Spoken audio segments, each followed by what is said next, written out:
एक बार बादशाह अकबर जंगल में शिकार खेलने गए। वहाँ वह भटक गए। बहुत थक गए थे, भूख और प्यास से परेशान थे। चलते चलते वह एक खेत पर पहुँच गए। वहाँ उन्होंने किसान को कहा कि मुझे कुछ खाने पीने को दो, मेरी हालत बहुत ख़राब हो रही है। किसान ने साधारण रोटी और गन्ने का रस दे दिया और लेटने के लिए खाट दे दी।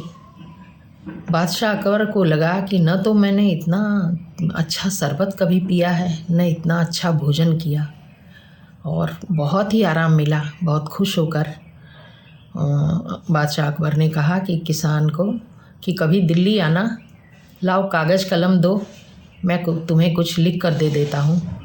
तो वहाँ तो कागज़ कलम था ही नहीं। किसान अनपढ़ था। वह एक कोयले का टुकड़ा और एक गगरी की ठीकरी ला के दे दिया। कोयले से बादशाह ने कुछ लिख दिया गगरी के भीतर और कहा कि ये ठीकरा जब भी दिल्ली आओगे तो ले आना, जब कभी तुम्हें कोई ज़रूरत पड़े तो आ जाना। मेरा नाम अकबर है, किसी से पूछ लेना।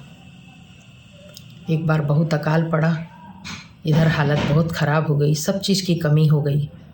किसान की पत्नी ने कहा कि राज्य का आदमी आया था, तो उसने कहा था कि ज़रूरत होने पे आना, तो जाकर वहाँ से कुछ ले आओ, बुलाया था तुमको, ये ठीकरी ले जाओ। किसान ठीकरी लेकर चला गया और दिल्ली में सबसे पूछ रहा था अकबरिये का घर कौन सा है, अकबरिये का घर कौन सा है। किसी ने राजमहल का दरवाज़ा ही दिखा दिया।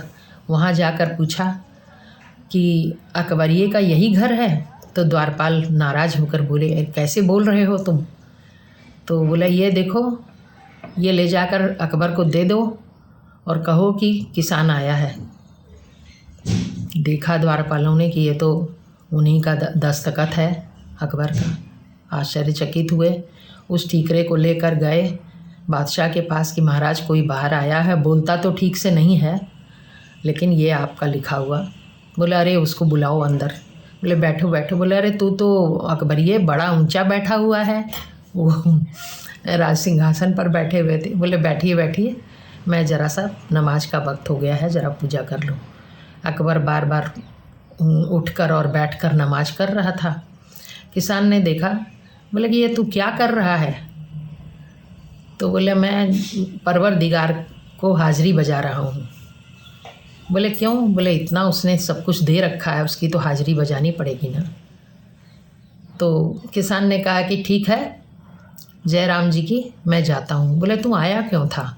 बोले, मैं आया तो था अपनी पत्नी के कहने से कुछ लेने के लिए, लेकिन जब तू जिससे मांग रहा है उसी से मैं भी मांग लूँगा।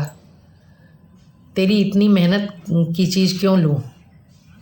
5 बार नमाज करता है तू। वापस पहुँच गया गांव। स्त्री ने कहा कि कुछ लाए नहीं?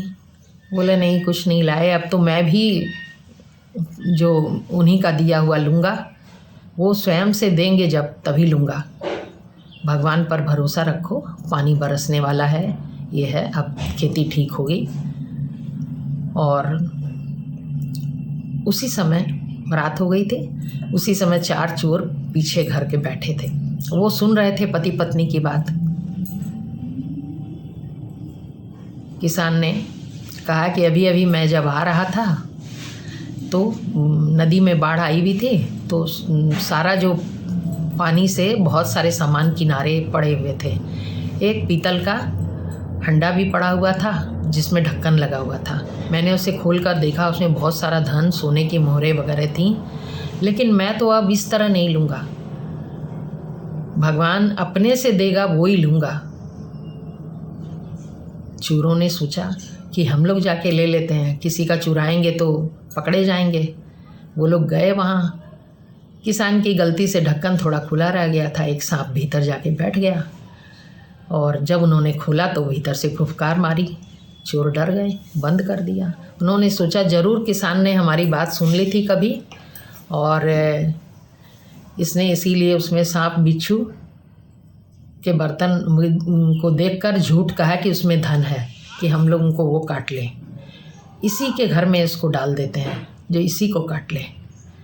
तो वो चारों चोर उस हंडे को लेकर और किसान के यहाँ आए और छप्पर को थोड़ा फाड़ कर और ऊपर से सारा बरसा दिया उसके आंगन में। ऊपर सांप बैठा था, वो सबसे पहले गिरा, ऊपर से मोहरें गिर गई, सांप मर गया। सुबह पति पत्नी उठे तो देखा कि सचमुच भगवान छप्पर फाड़ कर और धन डाल गए हैं। किसान ने कहा ये धन ले लूँगा, वो स्वयं डाल के गया है, उसने जब स्वयं दिया है तब ले लूँगा। तो भगवान जब देना चाहते हैं तो सचमुच छप्पर फाड़ कर दे देते हैं। तो और एक सबसे बड़ी बात है कि भगवान के भक्त को हो सकता है भूखा रहना पड़े, हो सकता है कमी में रहना पड़े, कम वस्त्र कम सुख रहे उसके पास, लेकिन भगवान उसके मन की स्थिति को ऐसा बना देते हैं कि वह दुखी कभी नहीं होता, वह बहुत संतुष्ट रहता है। इसलिए हमें भगवान पर ही विश्वास करना चाहिए और उसी के देने में खुशी रहना चाहिए।